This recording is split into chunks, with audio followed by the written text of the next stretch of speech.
Welcome everyone to HogvilleNET YouTube Live. Normally I call this a post game. Technically still an in game. I did those for a while. I stopped doing that. But there's a lot to talk about today. Most of it's kind of potentially more than one bit of March Sadness news for the Arkansas Razorbacks. I've got an update on Adou Thiero. It is from one source. It is not something that I've yet been able to confirm. We'll see if it gets if I'm able to get it confirmed. I don't expect the University of Arkansas men's basketball program to say much more than it already has. We'll see if that changes or not. Then there's reason strategically to do that, on more than one level in terms of Adou Thiero, the junior 3-4 combo forward with the Razorbacks, who has missed his second consecutive game now. Worst performance I've ever seen. Unbelievable at Arkansas. Yeah, this is a bad one. This is ugly. So let's get into it, because you could pick your poison. Which bad news do you want first? What Arkansas is doing at South Carolina today, what this might mean on the bubble, or the Adou Thiero news? I have a new source. I just got this information just as the game was starting today. We knew Thiero wasn't going to play again today. He missed the home win over Texas after becoming injured late in the Missouri home win a week ago on Saturday. And so there was speculation initially about Adou Thiero's injury, and Calipari said after the Missouri game in the post-game press conference, his back was bothering him.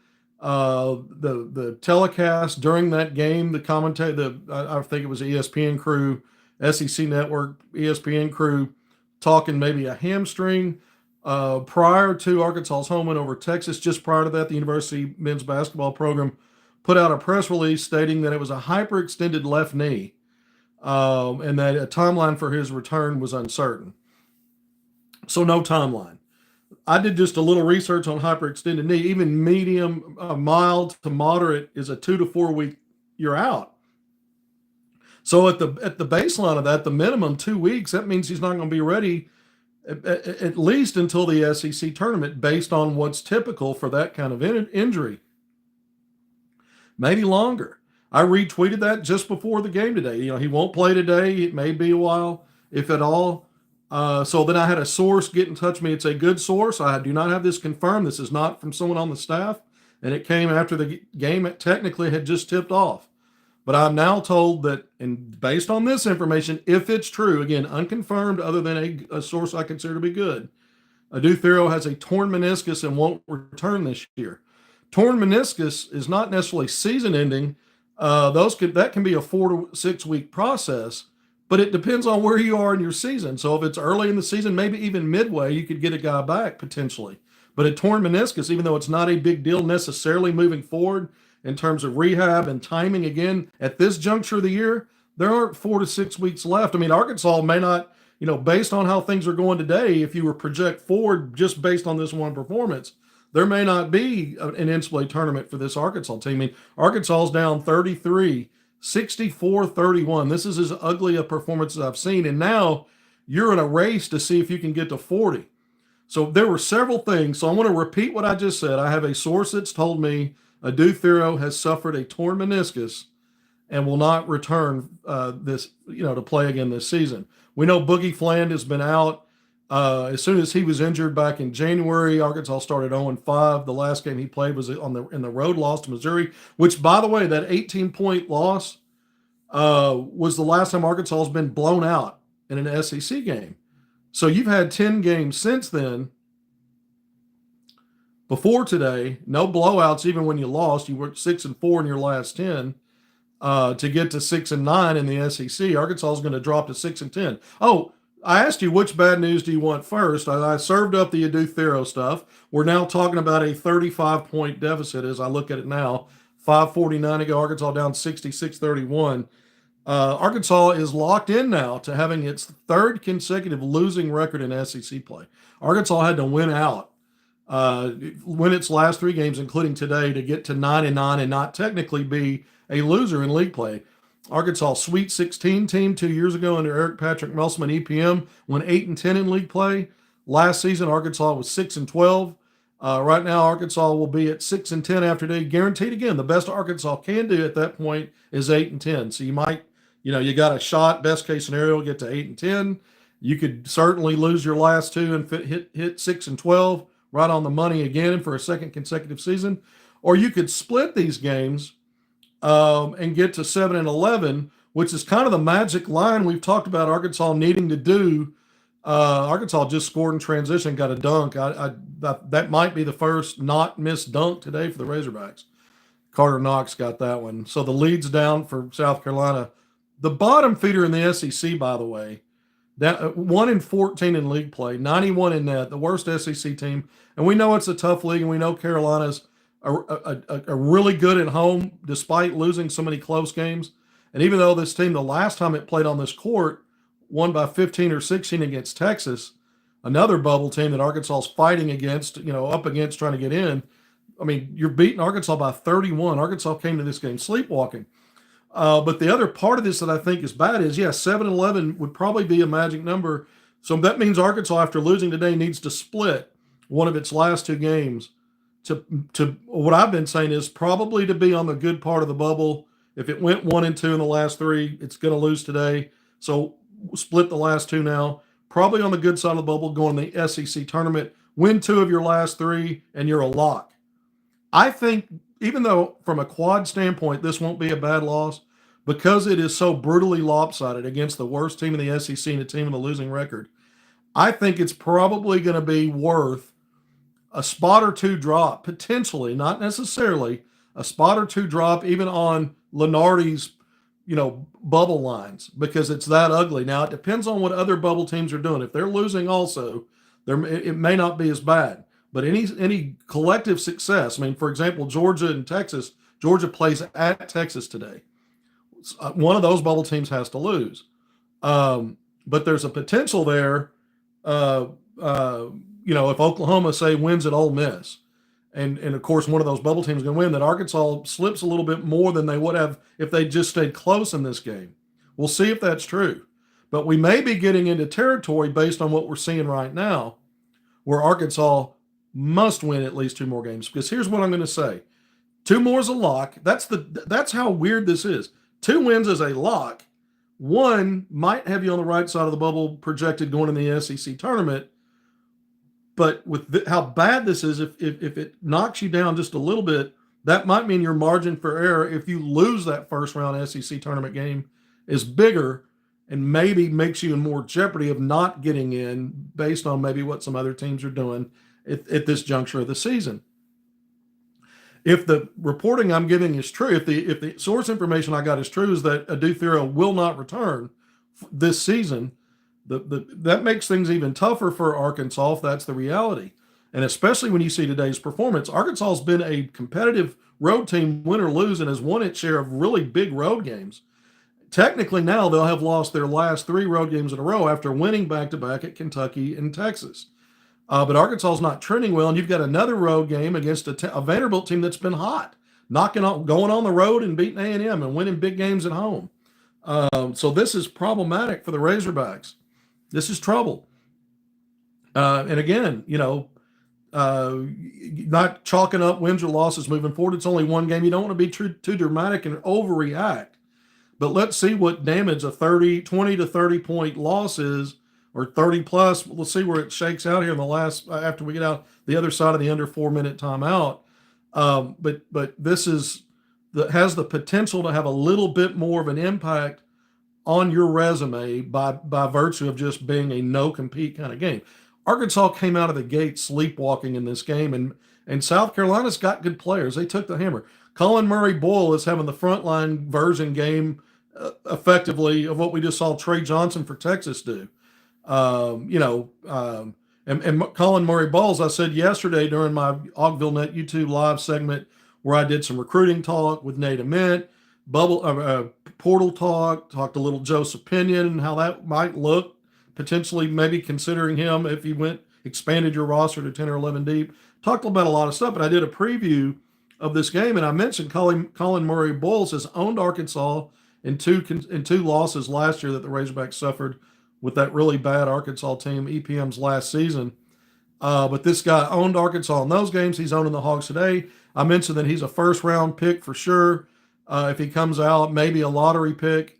And this guy's got a Draymond Green quality at 6'7", probably a little bit more polished as a shot maker, getting closer to the rim, but he's a very cerebral player. He can pass, he can make high-low passes, makes the right plays, and then he's just got that confidence at 6'7", where he plays bigger than his size, but he can also play smaller than bigs that are even. I mean, he can really make other bigger players pay because of his quickness and decision making.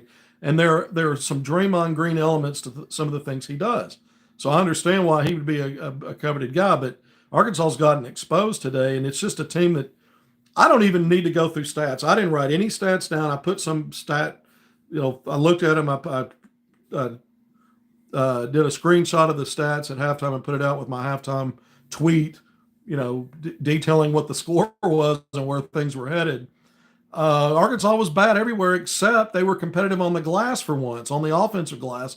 They were actually winning that at halftime. I say it all the time. It's self-inflicted wounds. I've tweeted out this first half and now the entire game is a poster child for everything, every shortcoming this Arkansas team had that's played out through now almost an entire regular season. This game's been a microcosm for all of it, except rebounding. And I always say Arkansas, when you think they're going to zig, they zag, and they zag when they need to zig or whatever. And it was one of those games. They're okay in rebounding. Usually they're not, but everything else imploded. It was awful. And give South Carolina some credit. Here's a team, again, that just got blown out on the road at 30. They're awful away from home. And at home, they're right in there with everybody. And they've taken advantage of a couple of bubble teams. They're trying to play spoiler here. That'll be in my headline when I do my post-game article. Carolina's trying to play spoiler here. And again, the quality of this loss, the lack of quality in the loss for Arkansas, you can say, well, the loss is a loss. Not necessarily. The margins matter. If you watch, some of the margins impact your climb in net or your decline in net. So this may affect Arkansas's net a little bit more because of the margin. And I don't even need to go into specific players today, other than to say Jaden Carroll-Letwa made an appearance early in the second half. That tells you all you need to know. You're down on numbers. You're down to 7. Any kind of foul trouble, any kind of attrition, additional forces you into situations like that. But hell, you could have put him in just because nobody else is doing the job. Who knows what Calipari's going to say about that if he's asked about it in the post game. Because you could have used that as an excuse to put him in, not attrition, low numbers, or foul trouble. So that's how bad this is. Again, at the end of the day, it's still only one result, and it will still be a quad too. So in terms of quad, it won't be a bad loss. So that's also part of the calculation. And you can still you can move on from this and maybe bounce back from it. You're going to have to. You need at least one more win.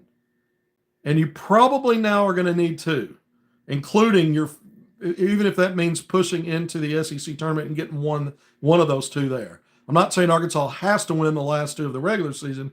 I'm saying now, because of the way this one has played out, I mean, there's 3 minutes to go. Arkansas's got it down to a 22-point deficit. 3 minutes to go. If Arkansas, and they're at 44 points, 66-44, they can somehow find a way to get it under 20 and get over 50. I don't know. Again, the margins matter. You're going to get blown out in this game. There's no other way to look at it.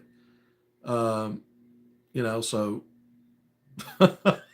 this has been a comedy of errors like we've seen so many times with Arkansas. Missed layups, missed dunks, just the most unreal unforced turnovers you can imagine. Taking long threes, early shot clock, not putting any pressure on this defense. And Carolina plays a methodical pace. It's not easy. You're going to have to work this team, move the ball well, and attack. And Arkansas just really never did that. And when they did do it, I thought they took weird angles and took weird angled shots. Some of the shot selection was odd. Again, I don't need to go through any, they had 3 made field goals at halftime, shooting 12% from the field. That was what it was. I guess it's better now when the game's over. Colin Murray Bulls is chasing Trey Johnson right now. He's got 35, 69-44, 2:30 to go.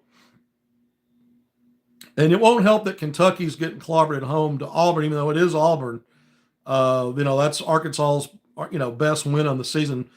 because it was a true road game and it's the highest ranked net team Arkansas's beaten outside of Missouri, but that was a home win. So I think there's probably a little more value in terms of quality there. They're very similar, not much of a difference. Maybe nitpicking there.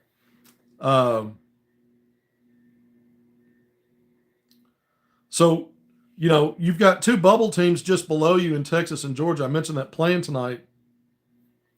And you try to ask yourself, which of those teams does it help Arkansas to win? Because they're both on the bubble. Arkansas swept Texas, but also beat Georgia at home in the only game that those teams will have played and will play. So my thinking is, and I could be wrong about this, Texas is one spot ahead, projected as the last four in coming into today. Georgia, the first team out, is maybe Georgia getting a road win over Texas, because Georgia came in today 37th in net. There may be a pathway if Georgia finishes well, beating Texas today, maybe winning out, where that team would jump back inside the top 30 in net, which would make Arkansas's home win a quad one win, and to get Arkansas. I mean, that's the only thing I can think of. Texas is at 38th in net coming into today, or 39th. Arkansas's 40th. And a home win over Georgia is not going to move Texas net much. And I don't know, with two more games to go, I don't think they can do enough. But maybe Georgia could. They're a little closer to 30. It's a road win. If it happened, and maybe if they did win their last two after that, maybe there's a path to jump back in that top 30. 69-46 with a minute and a half to go. This is academic at this point. Because I came on early, everybody, I was had tweeted out this would be a post game. Because I did that, I'm going to kind of repeat the Adou Thiero stuff here as we go, because some people may join a little later, because we're still going to do a little post game. That I've got a source telling me that it's a torn meniscus and that Adou Thiero will not return this season. Again, I don't have a secondary confirmation on that. It's significant if true. It was already significant because Arkansas looked like, at best, they might get him back, not knowing what it was for sure, but a hyperextended knee, just projecting and speculating based on time frames on that. A 2 to 4 week turnaround. 4 weeks is just almost as bad as the torn meniscus, not quite on the time frame, but close. Means you're not going to see him again. But if you thought you could, maybe he's on a fast track and it wasn't as severe, maybe 2 weeks, maybe in time for SEC tournament, and anything you could do after that. That won't be true if it's a torn meniscus. And again, those things are not a long-term problem necessarily, except here where we're at in this juncture of the season. There's just not enough season left to bring them back on. Even if it was a 6 week turnaround, it's just no time for that. I mean, big start of SEC play, you'd survive in terms of when you'd get him back. You might not in the win-loss column without your best player. And now I don't expect Boogie Flan to be back.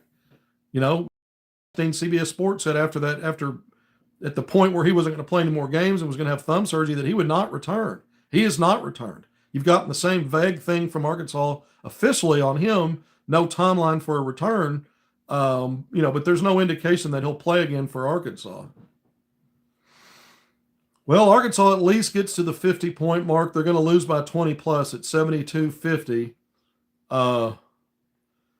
They just need a defensive stop and a 3-point basket here, and then get it down to 19. So let's watch. This is compelling.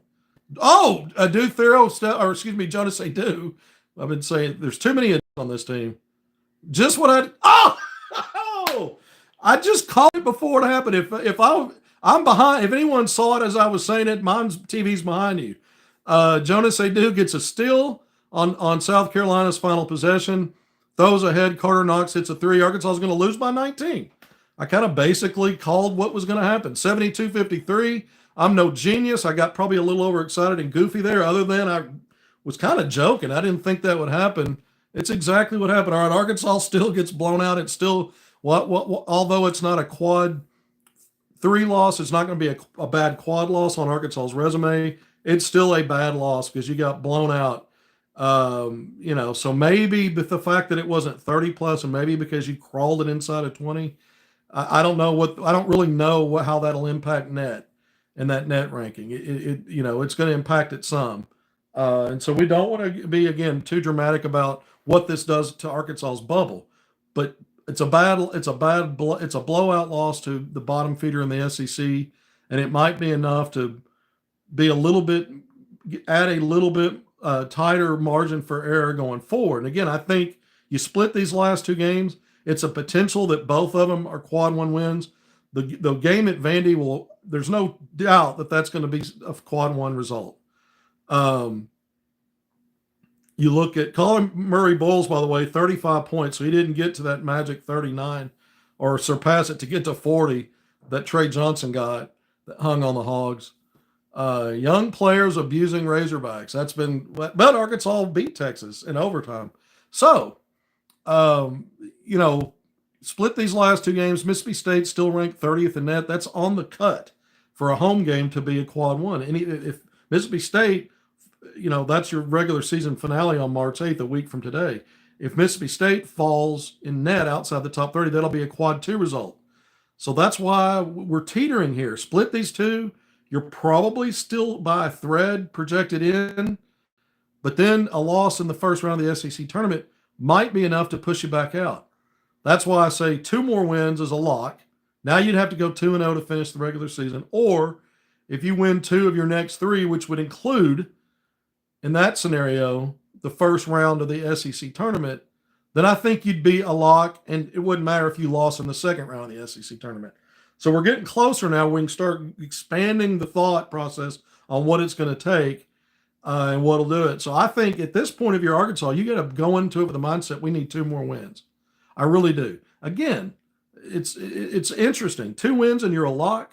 Only 1 more win, and you're kind of maybe on the borderline there. I really see it that way. And I think losing like this on the road to this team, even though, again, in the quad, it won't look as a bad loss. I think it's bad enough that, Arkansas now has its 3rd blowout in SEC play, blowout loss. Arkansas doesn't have a blowout win. I mean, is a 12-point win over LSU at home a blowout? No. So, I mean, these margins can matter. Devil's in the details. So we'll see what happens with Arkansas. All right, post-game, Arkansas loses 72-53. Got it, trailing 30 plus, doubled up and score or worse most of this game by the bottom feeder in the SEC, South Carolina. And again, I'm picking on South Carolina. I'll pick on Arkansas more today. I felt like Arkansas was sleepwalking. It was an early tip. Arkansas is down on numbers. Thiero, okay, so now that the game's over, some people may be joining. I came on in game today. I decided to do that. I'm not going to spend a whole lot more time on here. We're 23 minutes in. I'm about to wrap it up. But Adou Thiero, I'm told, I have a source that tells me it's a torn meniscus in his left knee, and he will not be back this season. It is not a source connected with the University of Arkansas, that staff. I only have it from one place. If it is true, it is significant because we were kind of in limbo, not knowing, would you get him back maybe by the SEC tournament? Hell, they're not even saying that he won't be ready game to game. It's day to day is the official phrasing from the University of Arkansas men's basketball program. Strategically, that's probably smart. It was probably smart to never come out and say Boogie Flan won't be back. That came from reporting from John Rothstein. We'll see if my information's accurate on Adou Thiero. It may. I mean, I can't. It's not. I don't have it as direct knowledge. I have a source that I trust giving me this information, and so for now I believe it. And I wouldn't come on here with just some BS. I hear a lot of stuff that never makes it into anything I talk about. I mean, I get a lot of info daily, stuff that I can't, if I don't feel like it's either from a reliable source or that I can't get some other confirmation on. But and again, I thought about it. Should I try to get this somewhere else? And I just don't think I'm going to be able to get it the way that things are being handled right now with Arkansas's injuries. And so that's okay. I get it. So we'll see. It's true, won't be back. And Arkansas, this loss today doesn't help matters. And it may not change the math in terms of one more out of these last 2 going into the SEC tournament still has Arkansas on a good part of the bubble. But I think it then maybe your margin for error has shrunk in terms of, can you afford a first round loss in the SEC tournament and still get in? I really have strong questions about that. But I do think, again, 2 more wins, whether next two games to close out the regular season at Vandy, home against Mississippi State, or split those and pick up a win in the first round of the SEC tournament, regardless of what quad it is, quad 2 or quad 1. I think Arkansas is a lot. Just get 2 more, however you do it. And I think that would do it. So there's a difference between lock and being projected in with maybe more work to do, and we're trying to define that. I said Arkansas' ceiling was a 7 seed if they won out and did some work in the SEC tournament. I don't think that's probably attainable after today. I mean, if you win your last 2 games and then you won your way to the SEC tournament finals and didn't get the automatic bid by winning it, lost in the finals, you might be able to maybe do that. I doubt it. I think that's going to be a heavy lift. Arkansas might be back on the last 4 in after this one. We'll see what the other results around basketball are today with the other bubble teams and how things shake out. But, that's just a lot of work. That's a heavy lift. And, of course, Arkansas has not been good enough to think that they can string together enough wins. I mean, this team today had a chance to have a 3-game winning streak, and they're not able to do that. They've had 2-game winning streaks in league play, the back-to-back road wins against Kentucky and Texas, and then at home against Missouri and Texas the last couple of days, the last couple of games. So the other bad news is I'm calling it March sadness for now. This is a hell of a way to open up March. Arkansas was awful in January, only 1 win. That hadn't happened since Stan Heath. They were much better, and obviously in February, Arkansas ends up winning 6 of its last 10 games prior to today, after going 0-5 to start league play. So 6-4 in the 10 that followed. Most of that done in February. Only one of those wins against Georgia at home was the lone win in January, but it's part of that 6 wins out of the last 10. But here's how you've opened March. And again, I said this earlier. I'll say it now as of now we've crawled into post game. Arkansas is assured of a losing record in SEC play for the 3rd consecutive season. Arkansas cannot finish 500 or better with this loss. Had Arkansas won this game, then won the next 2 against Vanderbilt and Mississippi State at home, Vanderbilt on the road, Arkansas would finish 9-9 at 500. And they went 8-10 2 years ago, the team that eventually went to the Sweet 16. Last year, 6-12 in league play. And this team right now, 6-10. So the best they can do, the Razorbacks, is 8-10. That split the last 2, they get to 7-11. Lose the last 2, and it'll be 6-12. So. And my projection for this team, when we saw the first couple of SEC games, was it didn't look like a team maybe without a significant turnaround that would do better than 6-12. But in fairness, the fact that you lost Boogie Flam for the season when you did, and now Adou Thiero, and he may be gone for the rest of the season, where this team is at, I wouldn't have even projected 6 wins with some of that stuff had I known it was going to play out that way. So in fairness, Arkansas, Calipari and that staff have done a good job relative to all of the issues. I think the problem today was everything. This was a microcosm of everything that's been bad about Arkansas this year. And that's how you start March. Technically, this is the start of March Madness, but for Arkansas and these Razorbacks, you don't want this to be the first bad, ugly part of an ugly March where nothing goes right. You don't make the tournament. You lost your 2 top players. I mean, and again, I don't have it confirmed on Thiero other than one source. I'm not getting it from another reliable source, and I don't have a backup on that. But the one source I've got is a trusted one, and so they could be wrong. It could be wrong information. I don't think it is. I don't think it probably is. But we'll learn soon enough. Adou Thiero, I'm told, out for the remainder of the season with a torn meniscus. And again, the repair on that, the procedure is not necessarily a major thing. Usually the turnaround time on those are 4 to 6 weeks. And then even then, you might not necessarily return to game action right away because you got to get back to game conditioning and make sure that you can play on it. A return just might mean participation in practice and ramping things up. So, I mean, there's just no time for that. It's not going to play out okay. And if you remember, we talked about how sketchy the information was on his injury a week ago. It was a week ago. It seems like a month ago now against Missouri.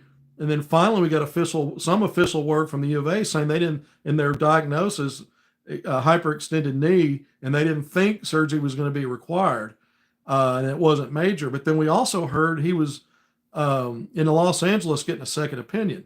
So if it's true there's a torn meniscus, there'll be some kind of procedure to repair that. Every once in a while, every once in a while, players will opt to not. It depends on the severity of it. I have seen it where some have let that go and not had a procedure. In fact, I had that. I was a playground warrior, man. I played 2 hours a day back in the day, into my 30s, and I suffered all kinds of injuries, 3 complete ACL ruptures. But the first thing I did was a meniscus. And the initial problem with it was I wasn't recommended surgery right away, and I probably should have. It was an option. I said, maybe you'll be all right. I didn't do it. It got worse, and then I had to have surgery on the meniscus, and then it was ACLs after that. So even if he doesn't have surgery, it's still you don't rush that back. You don't rush back on one of those. That takes a while. And then you get it reevaluated, I guess. So I don't know, but I'm told he's done, torn meniscus. So we'll see about that. 31 minutes in. Thank you for joining me on HogvilleNET YouTube Live. This turned into an in-game, post-game. I came on with about 8 minutes or so left to go. And again, I think Arkansas now, I think, I think the numbers are on what they still need to do are effectively the same, only that this was a little worse than just a loss to a respectable team on its home court. But when you look at the body of work, it's a team with a losing record, now 2-14 in the SEC. It's just a bad look to be down like Arkansas was. Some of the metrics maybe not be as bad at 19-point loss as they would have been 30 plus, which is where the deficit was in the late stages. Arkansas made a garbage time push to close the gap a little bit there.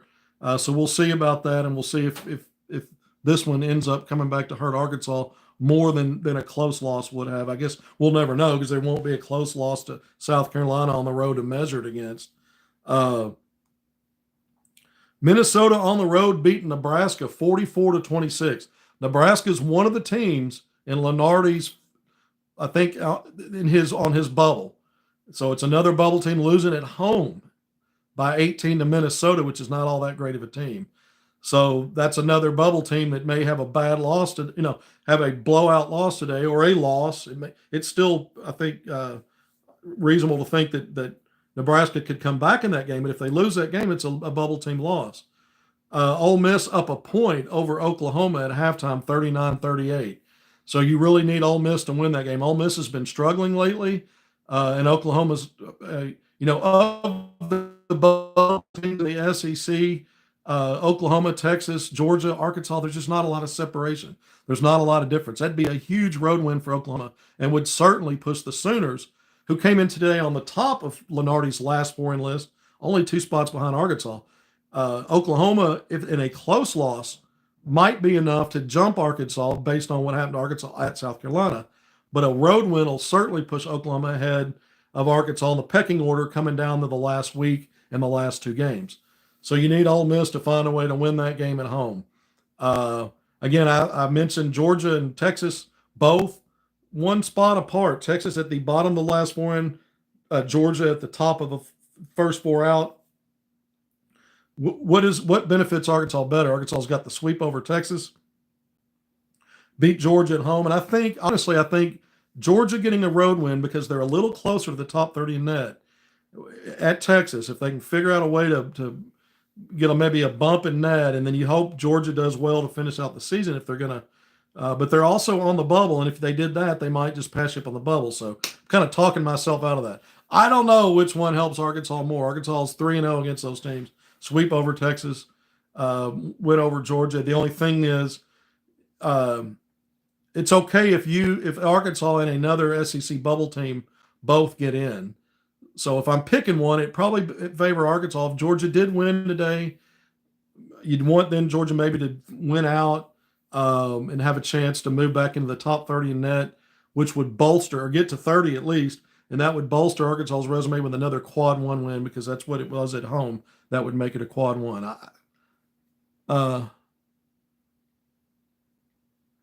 Final score of Auburn UK. I didn't see that one pop up when I was just glancing down over here. I know Auburn on the road was up by 14 or 15, kind of late there, so I don't know what the final was. But again, this is All right, now I'm seeing it. There's still 6.5 minutes left. Auburn's up 79-62. That doesn't seem right. I guess Arkansas's game ended. I mean, that game should be over by now, no? Didn't it start at the same time as this one? I mean, that's a long delay. I didn't rewind anything, so I don't know if it's just not updated, but I just saw it on the crawl. So 17-point lead with nearly 7 minutes left. That doesn't seem like there'd be that much time left. All right, thank you for joining me on HogvilleNET YouTube Live. I'm going to sign off, and I'll just recap everything. Arkansas with a, closer final margin than the game action actually indicated. It felt like a 30-point loss. It was a 30-plus point disadvantage for much of the game. Once it got to 30, it stayed there kind of until the late stages. Arkansas technically loses by 19 on the road, 72-53 to South Carolina. The Hogs have locked up 3 consecutive SEC losing seasons.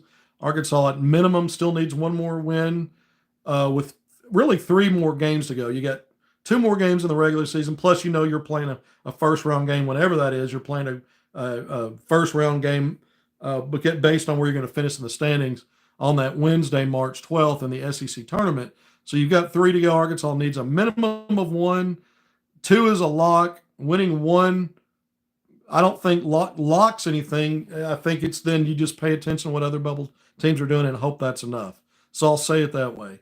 But this was an ugly loss. It was Arkansas's first double-digit defeat since Missouri back in January on the road.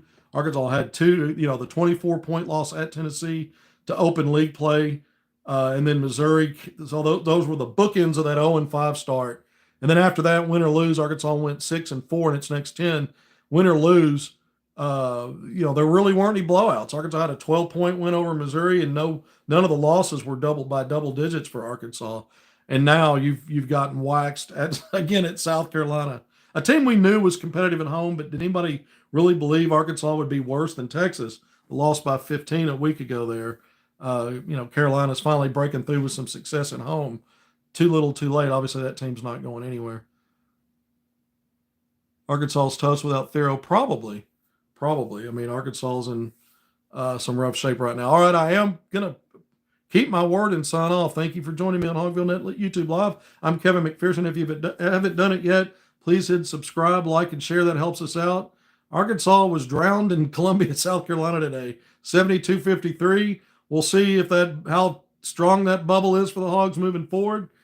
Until next time, if we get Nate Mint visit news, I'm breaking in. If we get anything else significant, I'm breaking back in. Otherwise, I do plan to be back on at some point for some kind of a preview, maybe a recruiting update, maybe on game day as Arkansas plays at Tuesday. So a quick turnaround at Vanderbilt.